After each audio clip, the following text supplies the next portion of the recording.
Well, thank you, Portia. Thank you, Star. Thank you, Big Thought, for the opportunity. I think this is amazing. I don't take these opportunities lightly because I'm a student at heart. I'm kind of a long, long or lifelong, should say, learner, and so I'm always learning and growing and trying to learn new things. And so when I'm doing things like this, taking opportunities to speak into others, I think it's really important to be careful in the words, the craft it that you're using, how you're saying, even the cadence of speech, all of those things. And I'm super analytical, by the way, too. So I look into all those different things. But thank you again for the opportunity.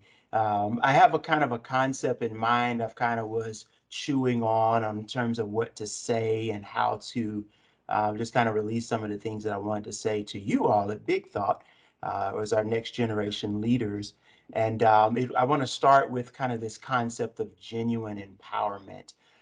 And so, from a Jewish perspective and a Jewish culture, there is a concept of genuineness or genuality, which really centers around, starts from the perspective of the father in the home. And so the fathers in the Jewish culture would take the child and, as a signet to mark that this particular child is genuinely theirs, they would take the child and set the child on their knee. And setting the child on the knee was considered to be that signet to say, I accept this child, I love this child, this is my child, this is my flesh, this is my blood, and I embrace them holistically. And I think that's an important thought because as it relates to career choices and the journey in life, having that impetus of somebody that believes in you and believes in what you can do and believes in who you are and loves you and can see you and can understand you, that's a big piece of the journeys that we take in life. And so I have quite a sordid journey, if you will, that kind of I went on. And my professional title currently in my professional world is as an IT manager of what we call communication services. And so what that is communication services is, if you think of NTTA, text dot, all those individuals who are charged with building concrete roadways across the metroplex to help people to get from point A to point B. That's what my particular role is in my professional life. But I do that on an IT side for networks and telecommunication systems.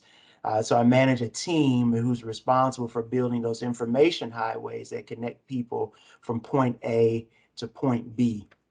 But I didn't start there. Where I started at was at home with my parents, and so that kind of looks like for me being born in Las Vegas.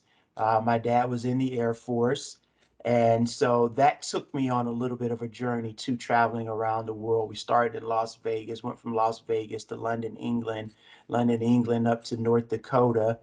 North Dakota, we just separated from there, and I moved to Bridgeport, Michigan, and I did a lot of my grade school up in Bridgeport, Michigan. Then in '94, I settled here in the DFW area, finished up high school, West Mesquite High School, and then went on to college at the University of Houston. So University of Houston is an interesting story because I didn't finish at the University of Houston. I had a lot of fun at the University of Houston, and I have no idea how I came up with 111 credit hours out of that university, but I did from 98 to 2003, and then transferred all of that back here to the DFW Metroplex and finished up at the University of North Texas. And that's where I got my bachelor's degree at. Then I turned right around and got my master's degree in public administration. But then I had a little bit of a stint of no education in terms of from a formal institution, but I was itching because I love the collegiate campus. I said, I got to go back. And so I went back and I got another master's of the MBA or master's in business administration. And so all of that kind of is the educational background of mine. But there were signets along the way, kind of from this genuine empowerment perspective. There were signets along the way that kind of led me in the career path that I took. And so now, if you all know me, and since you don't, I'll just say, I love words. I immerse myself in words. I read the dictionary. I'm kind of nerdy like that. I love the etymology, the root of words. And so I studied them quite a bit because, again, it just kind of goes into why I was saying earlier, why I say certain things certain ways and being very careful in the words that are used, because I think words are probably the most powerful institution that we have. We can say something to somebody and build them up, or we can say something demeaning to them and tear them down. And that, in my estimation, is extremely important as it relates to genuine empowerment and helping individuals to be empowered in the heart to follow inspirations to move along. And so one of the words I was looking at was the word career. And so we typically hear career in the context of a job that we're going to take, or a place of business, or a vocation that we're going to take on and work at, or stay in a particular industry for life. And then that lifespan of working is the career, and that we have embarked upon and that we find ourselves employed in. But if you study the etymology of the word career, you actually see that the word career actually points to a road. It speaks more to roads that you take. It speaks more to a pathway and journeys of life. And so life in and of itself isn't an aimless, just I'm just here and whatever happens, happens. But really, we have careers that are roads that lead us along the journey. When you look at the word journey, you'll see that journeys speak more to a defined pathway. And so, with life having a finite beginning and ending, meaning we are born and then we will eventually die, there's a starting point and an ending point. The journey along that path is defined. And so then it's like, well, how do I figure out define my defined life, which we say in terms of what is purpose, what are the different things that I'm supposed to do, why am I here? What am I supposed to be doing? And sometimes, in the absence of genuine empowerment or fathers in the home or in the place to be able to tell you and to speak into you, you have great organizations like Big Thought that can come alongside, and other organizations that come alongside of people to help to fill those voids. If that so is the pathway for some people, others is not like that. But the point of that is to say that when we talk about the careers and the journeys, what helps us to understand which pathway we should be on is then following inspirations. So the positive inspirations that we have, when you look at the word inspiration, there's a two-part word. It comes from the in, meaning into, inspiration, which means to breathe. And so inspiration is breathed into. And so we, throughout life, with the breaths that we're taking and in the course of life that we're taking, we're breathing in things that are inspiration. And then we have the responsibility to breathe those things back out. So how does all of that tie into the career paths that I've taken that's led me to where I am now? And it's like this. I was working, I've always had natural proclivities. Those are the things that I think you need to focus on and look at. What are those natural proclivities that you just have, that you do? It's nothing that you've been formally trained in. It's just something that you have an interest in doing. And that could be multiple interests. The world will try to keep you focused, tunneled in a specific vein or a career to go in from our traditional context of career to stay on a particular path. But career, as we've just talked about, is more of a road that could be immersed in many different things. But what we find is that the natural proclivities are signals that are pointing to different things. So I always had a natural proclivity in technology. I've always had natural proclivities in words and studies of words, been really interested in that. Also, natural proclivities in um, education. So different things that I learned, I always wanted to teach other people. Um, and then those things kind of became signatures or signets to help to point me along the way. So I didn't start out in technology, but I started out working in a sales environment. And so I was selling technology, but I had to do it from a sales perspective. And so that really was just, in all honesty, that was just a job that I took because I needed to work. But sometimes I think life brings you along the pathway, even if you stumble into things and you start to notice, like, hey, I kind of like these things. You start to explore them a little more. So for me, selling technology helped me to see, tie up to my natural proclivities of technology. And then that evolved into not only selling it, but then also working with it. So now I'm not on the front end introducing a product to a customer. I'm on the back end developing a product that is going to eventually be brought to a customer. And so now I'm seeing the back end machinations, if you will, of how everything is working and developing and growing. And then from that, I enjoy just the hands-on and those different aspects of the technology product development cycle, which led me into wanted to dive deeper. And so I started looking into professional certifications. And again, all of this is really aside from the degrees that I had, because the degrees that I have, I got those because that's what the world said I was supposed to do. I'm supposed to go to school, I'm supposed to get a degree, and then I'm supposed to go get a job. And then, but what I found is in those jobs, some of the jobs that I had, I just did not find fulfillment.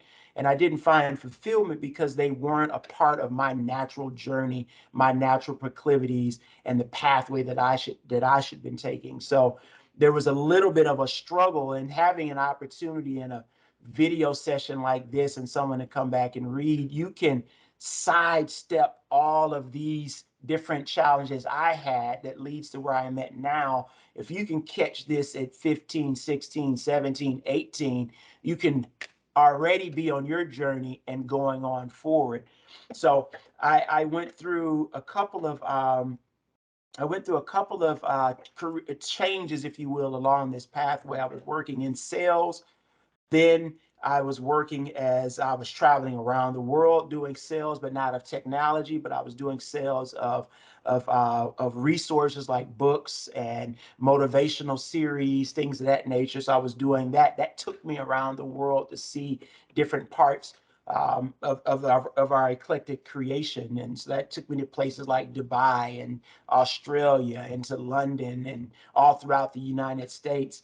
And then I found that ended, and I think it ended because I wanted to hang on to it for a little too long when I should have been moving in a different direction. And the different direction was to get back into technology. So I took a job making $26,125 a year. It was the most terrible. I remember when I got married, I didn't even have a job when I got married in 2010. Well, my wife, she saw the potential in me. That's what she says to me. I saw the potential in you. And I know you didn't have a job, but I knew what you were going to do in the later parts of life, and so she saw some things. But I said that to say I took a job making $26,125 a year, which is barely enough to really do much of anything. But it was in the technology field. At this time, I was going through my head, going over how do I get back to the things that I love, having coming from selling technology, being immersed in technology, and then stepping out of it to then going into sales of other resources. And then I actually worked as an administrative assistant at one point, which is totally not me, but I was chasing paychecks at that time. So I was like, well, hey, they're paying more money being an administrative assistant. That took me out of the pathway I should have been on, but I was miserable. But once I got back into technology, even though I was making what I was making, I found a lot of life. And then that started to spawn lots of inspiration and thoughts inside of me. And so I took that job, and that grew into me getting a professional certification in IT. One of them, it's called a Cisco Certified Network Administrator. The industry term or acronym you hear is CCNA, which is a highly sought after technical certification that is the ground level certification to get you into networks and the things that I'm doing now in my professional career of building networks and telecom infrastructure, which I do it in a healthcare capacity. Um, Once I got that certification, the doors started to open up to where I was no longer looking for employment. The employers were looking for me. And so there was a series of time in which a lot of the moves that I made on my career path to come from school districts working inside. I worked for Dallas ISD, I worked for Mansfield ISD, worked for Cedar Hill ISD. But those jobs in each one of those industries, if you will, the individual leaders came looking for me. And I believe the reason that happened was because I was on a career path that was in my defined journey of life. After I was then following my inspirations to then get into that pathway. And so in that pathway, things start to come towards you, and inspiration, thoughts, resources start to come towards you when you're flowing in that particular vein. And so that resulted in me moving from the school district to school district, and that also resulted in pay increases from each one. We're talking 26, $36,000. Some instances went from 36 to $48,000 jumps in income simply from following inspirations. And so I think following the inspiration is really something I want to really find a focus in on, because that those inspirations are the breadcrumbs that help lead down that defined journey pathway, which steps you into careers, which are the vehicle that's driving you down the road. And that career could be anything. It could be IT management. It could be apparel, fashion. It could be art. It could be music. It could be whatever. But I think the point I'm trying to make is finding those inspirations and then moving from there. Now, if I go back to now high school, you may see I'm jumping around, but there's things I'm tying up in my head.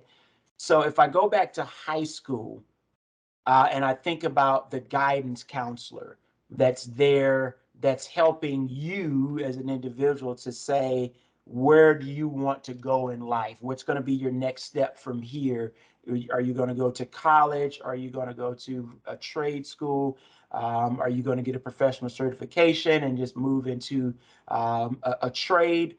I sometimes have a little bit of a differing opinion as it relates to guidance counselors, because sometimes what they'll do, which they're charged to do, is push people into careers that that coincide with the next industry trends in terms of jobs that are going to be available in the next 10 to 15 years. And so here, Mr. or Mrs. Big Thought career explorating person, here's what you should look at, because in science and technology and engineering and mathematics, or STEM as we hear it, there's going to be lots of jobs that are going to open up in analytics and different things like that, or whatever the career terms are. And those are great if you have the natural proclivities in those things, or you have inspirations that's leading you down that path. What I find sometimes, there's a lot of people who jump into these careers and they don't have those. They may say, hey, I want to be a lawyer, and I jump into it. I go and I spend all the money, and I go to school. I get into the best. LSAT scores are high, and I go and I'm in the career, but I don't like it. I'm miserable, but I find myself doing other things. I know a particular person was a who was a teacher, which is a noble career, by the way, but they didn't have the natural proclivity for it. They actually liked photography. And so they actually divorced from their teaching career to then move into photography. And that photography career was an inspiration they were following, which is leading them along a journey in life, which is leading them on a different career path, which is the vehicle, which then they ended up doing. If you look at my portion, you're talking about my my wife's pictures and our marriage our marriage consulting program that we do. But the photographers who did that actually is the person I'm talking about, and they now do have been, you know, written about in Ebony magazine, Essence magazine, all these big publications, simply from following their inspirations, and those things started coming to them as they followed inspiration. And so that's one example of a point that I want to make with that. And so when it comes to career guidance counselors, I think it's important to hear the information as you sit there so you can see what's available to you, but also go into the conversation armed with who you know you to be and who you believe you to be in your heart and your inspiration, your thoughts, and those things that are inside of you.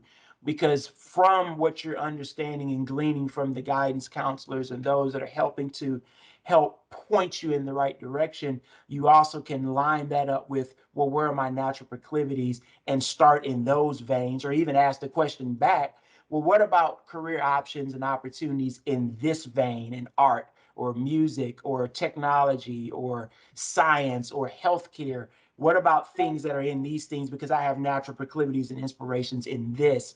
How can you help me to get along that career path or that road to get to where we're going? And so those are things that I did in hindsight going back, because I didn't have that genuine empowerment from the beginning. Those are things that I found along the way with different mentors and different people who saw who I was and the potential and who I could be, and begin to say things to me and help to encourage me to move in those different veins, and go forward from there. Now, practical things I think are important, is to, I would say, debunk the thought of, I have to go to school in order to get a good job, in order to make a healthy living so that I can sustain myself and my family. I don't necessarily think that's what you have to do. I think what you have to do is follow your inspirations, and the inspirations lead you into what you should do. And whether that education can come in different capacities. It could be reading books, it could be going to professional development seminars. It could be going to a traditional four-year collegiate institution. It could be a 2-year trade school. The point with education, if you study that word, it comes from a Latin word, et usere, and it means to draw out. And so education isn't so much as what you draw out of the education process. Education actually becomes the mirror or the lens to you that draws things out of you.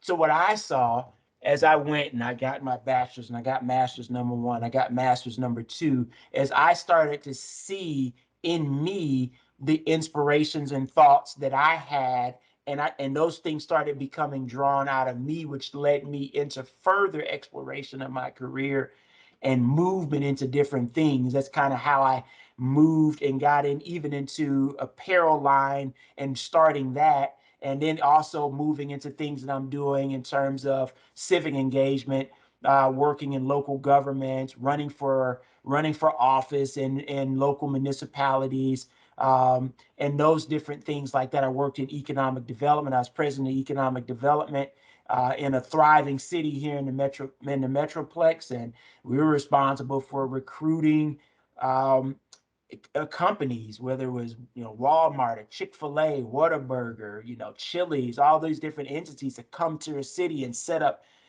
their product in our market so that we can then grow the city, so that we can have resources so the city can provide for fire and police and other city administration things. All that stuff led out of education, which led out to which education was sought for as I followed inspiration. I hope that makes sense and how everything is kind of flowing. And so to debunk the idea of that traditional approach, because it could be four-year institution, which is great. I love the four-year institution. I love the collegiate campus. I love the way it looks. Sometimes I just walk around on campuses because I just love the environment, probably because it's education going on, so I'm sucking up all that education energy. But you could do two-year community college. And now I will sell this to anybody across the world. Go to a community college first if you can and if it makes sense to you. Because what I paid, it's collegiate institution, I hate that I say this, but what I paid for my first couple of years in community college was so much more less, and it was the same classes I ended up transferring into the four-year university and then finishing up. I think that is a wise and a noble path to take, because you can become very saddled with debt if you take out debt instruments to be able to finance education, or you can apply for scholarships. So those are things. So for me personally, I did apply for scholarships. I didn't get any scholarships, but I did apply for Pell Grants. I got Pell Grants. And I did do student loans, and so those are some different ways in which you can finance it. I think the best way to do it is, especially now if you're in school. I did take a lot of advanced placement classes, so that was a part of my career path, if you will, from a K through 12. I had a lot of honors and advanced placement classes. If you can get into advanced placement classes, if you're 12, 13, 14, 15, 16, in that range, get into those. Allow your guidance counselors at school to get you into those classes, because at the end of that, you can test out and take your advanced placement course examinations. And then if you successfully complete those, that turns into college credit. And so I know people who finished high school already with a year and a half of college already in credits, already knocked out. And they did that in high school, having not taken out any debt instruments, if you will, to finance education. So I would explore that, like big time, especially with the counselors that you have in this day and time. And so I did community college into university into the next levels with a couple of master's degrees, and then moved from there. Now, in my technology role, there's a few questions that I know Portia and Star kind of teed up, so I kind of have them off to the side. I want to make sure I hit on those. In my technology career that I'm in now, I work for a local children's hospital, and I manage the network and telecom infrastructure for that hospital. I build all of that. We've got a few campuses around the Metroplex and some administrative offices. So my day to day in this technology world for me looks like, if I can use the analogy of a kingdom, um, and being as a king, not lording over in terms of telling people what to do, but the king lording over in terms of helping to make sure that the people under the king's domain are protected. They have a place to be able to safely operate and perform their job functions. And the organization is empowered to then do what it does in terms of saving kids' lives and doing medical procedures for children. And so for me, that day-to-day interaction looks like me either building a communication highway that is connecting one of our campuses to another campus, or it could be me troubleshooting a particular issue that may have impeded healthcare from going forward. Maybe we use Microsoft Teams a lot in our environment, so there's some times where maybe the Teams call quality wasn't the best, or maybe callers were being kicked off of Teams meetings, or maybe they couldn't get to the internet to be able to get to resources that are there. I have the responsibility of with my team managing that environment to be sure, or to see what happened, why did it happen, and constructing the environment to be able to mitigate those things from happening in the future, or building a faster information highway so people can go from point A to point B to get their jobs done. I take a lot of project calls. I'm immersed in a lot of construction projects because we do a lot of renovations around at our buildings and campuses. We build new campuses. And so that involves me to be heavily involved in the construction process, whether that's dictating to our architects, here's how I want my information highway to be built. I want it to have so many lanes. I want wireless infrastructure to be in certain places. There's things like that that I'm speaking to and planning around. Where are the electrical outlets going to be on the wall? Where are the network connections going to be? What's going to be the speed of them? How are the computers going to arrange in a room? All of those different things, which we as customers on the other side receiving, we just step into an environment and we can sit down at a computer, log in, and do my schoolwork, or send off an email. But there's a lot of things that happen behind the scenes that enables that, and that's what my group is doing, enabling that, whether it's from networks or even from telephone or telephony environment, making phone calls, receiving phone calls, troubleshooting call quality. It's a 9 to 5 packed. My schedule gets super packed where I have to literally just block off times so people don't schedule meetings with me, because if not, I would just be in meetings all day long and not getting anything done. So that's kind of a glimpse into my day-to-day job. But what are some of the critical skills and skill sets or experience that I had that led into this role? One, again, inspiration leading into that. But two, I'm super, super analytical. I'm very detail oriented. And so I do, like, if I was to do a personality assessment, which I've done a lot of them, all of them point to me being super detailed, super cognitive, cerebral. I think a whole lot. And that's gets kind of the about my personality. So that plays well in, and this is some of the things that guidance counselors can help individuals to see what are careers that play well for people who are very, very analytical. Science careers, technology careers, even healthcare, doctors, lawyers. Those are careers in which people who are super analytical can dive into and really find a lot of fun and value in. And so for me, I bring that to the role because it's really critical, because I could, even right now, I can log in from my mobile phone and I can enter a couple of words right now and press enter or return and completely take down our hospital's communication infrastructure where they cannot do anything. So medical procedures can be halted. People can't make phone calls, send emails, get on the internet, all from a mobile phone. So I have to be extremely detailed, concerned, and oriented, and know exactly what I'm doing when I pull up at a computer to then log into the tools and the resources that I'm responsible for and making changes in the environment. I have to be super, super analytical and on point, precise and accurate in order to do that. And so that's a skill set that I bring in. Also, being one of the things that I liked, and I talked about it earlier, is have a natural proclivity for education. So I like educating individuals on things that I learned, because I think education is empowerment. And so when people are empowered with education, they do things differently.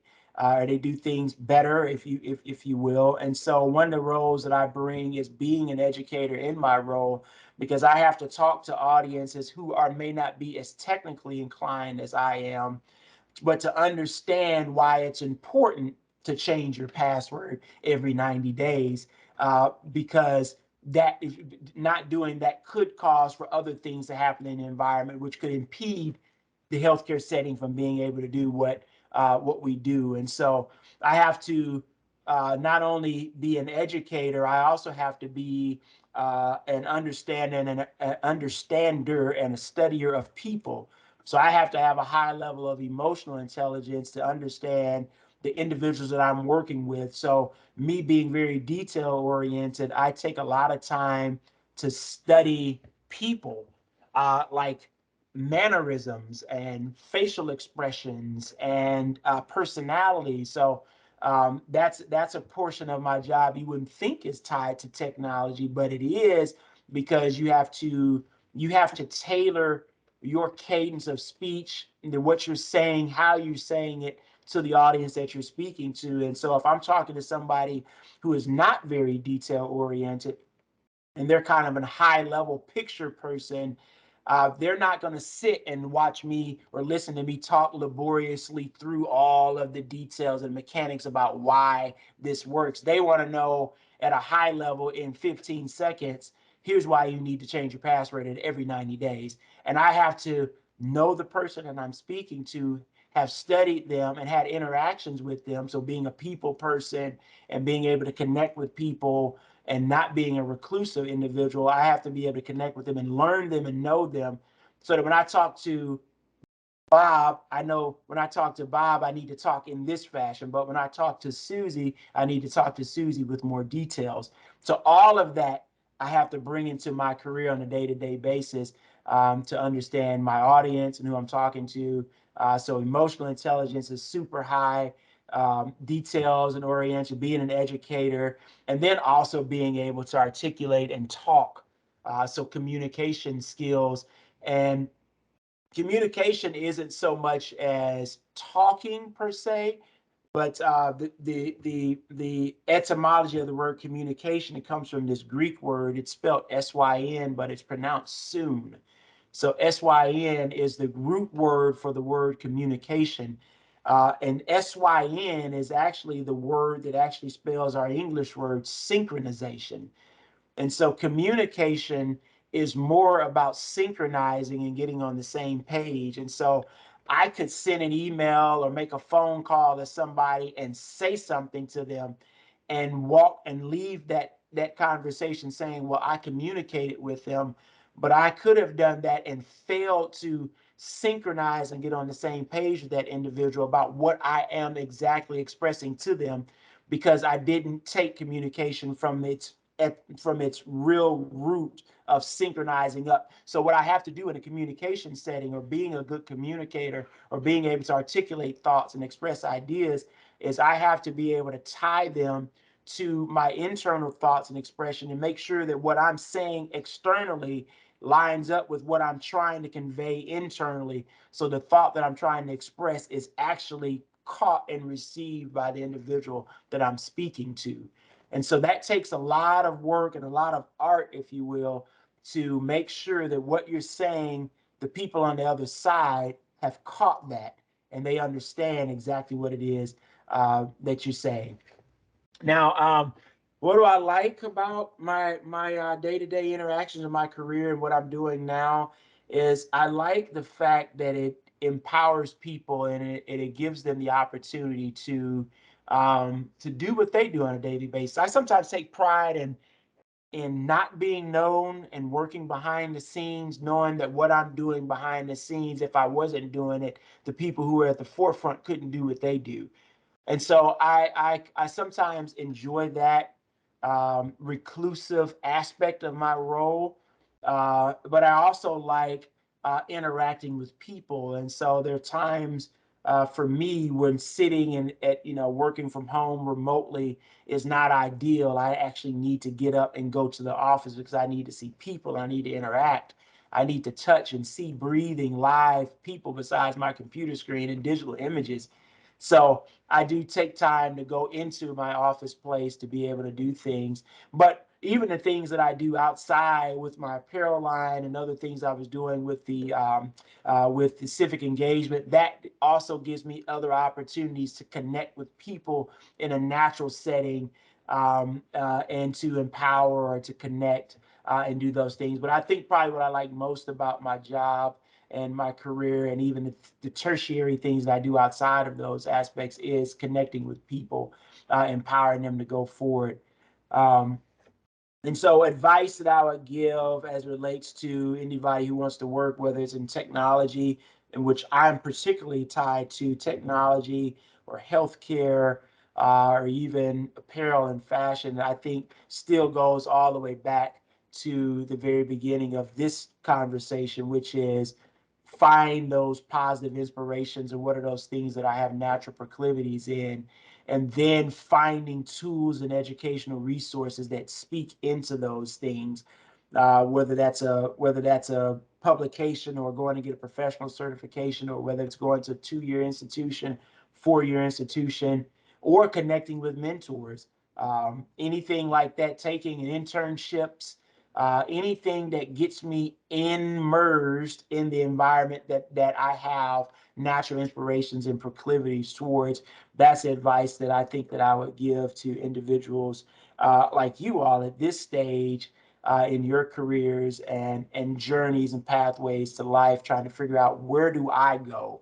How do I do it? I think as you move into following those inspirations, the other things actually point themselves towards you and come back towards you as you follow those inspirations in journey and careers in life. So that's what I would say to that. But and that's I think that's it in terms of big thoughts to release and to say. But I think having Star and Portia and all the others that are on staff at Big Thought, I think are a huge piece of the ecosystem of your career and life, and to plug into those resources and let those people speak into you as you move forward in your careers. Wow. That's all I can say is wow. Phenomenal. I always learn during these sessions, and I have truly, truly, truly loved how you have broken everything down and how it just came from your perspective and what you've taken out of life and just where you are currently. Um, this was great. I normally have questions. I don't have questions because I feel like I've learned just a new insight as to how I look at life. Like I don't even have any questions. It's like I'm just able to take so many things and nuggets away to where it's like I have a new outlook as to looking at things because it just wasn't one perspective, but it was how you tied everything, what you learned, what you've taken, and how it can be to, foster that and help someone else. And that is what I want to be able to share with our students, having a plan, not always taking the original plan that people may set for you, but what is it that you would like to do? And let's, service that and let's work towards that so that we are helping you into what you already know what you want to do. Sometimes I feel like we don't give our students enough credit to see that they're smart. They just need guidance. They just need a little assistance to get them there. And you truly wrap that around as to what Create Champions is, Yeah, having and assisting our students to the best plan, that fits them yeah, individually, not a whole grade, but that student individually to make sure they're at the best fit situation and option for them. So kudos to you. Thank you again, again, again for just coming and speaking with us today. Phenomenal. Just like Stardew. Like this is what we do. Phenomenal, and we appreciate it so much. absolutely. Glad to do it. We appreciate it. Yeah.